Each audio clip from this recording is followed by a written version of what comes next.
We're here today. Today is a very heavy day for so many of us across the country. Every single one of us has woken up today with less rights than we had yesterday.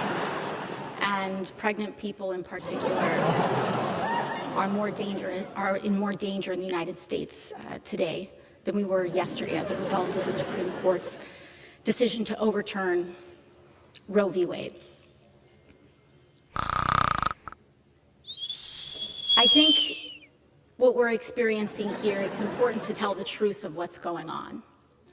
And with so many individuals out here, I think it's important for us to also tackle this myth that this is somehow about babies or children or life.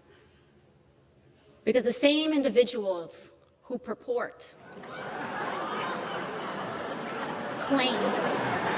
to be protecting life fight against universal health care. Do they believe in universal child care? Do they believe in life after birth? From their policy positions, I assure you, the evidence is lacking. A life that claims to be protecting the lives of children, or rather a party and individuals who claim to protect the lives of children just weeks after over a dozen children died in Texas, now claim to support their life, the lives of the young. Who are we protecting? Who does this protect? No one. Overturning Roe puts every single one of us in danger. And what I think many of our colleagues perhaps haven't quite, or perhaps they have fully understood, is that this also undermines the right to privacy in the United States. But we are here to solve this issue. Our job is to develop a path forward. And in that, we know that this House has passed and is willing to codify Roe. But what we also need is answers from our colleagues in the United States Senate. So to those senators who voted for these justices under the claim and the guise that this would not happen, this decision falls on them. What will they do? As they were lied to.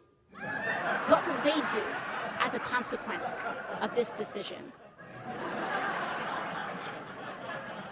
Whether that be Republican or Democrat.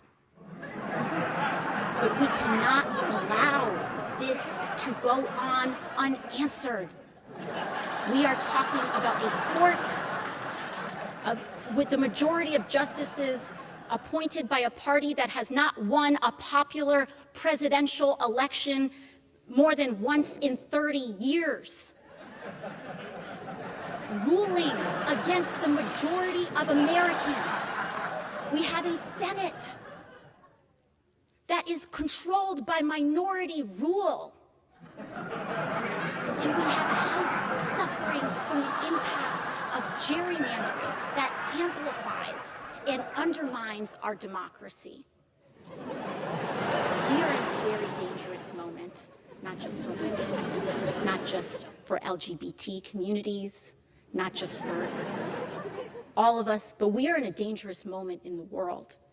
Because this is not just about the right to choice. This is about rule of law and democracy. And who is a full person in the eyes of the law. But to all of those who are watching today's events unfold in fear, in anger, in rage, in depression, in anxiety, one thing remains steady, that we will not stop fighting until this is fixed. And I say that to my colleagues on the other side of the aisle. We are not going away. We stay. We fight.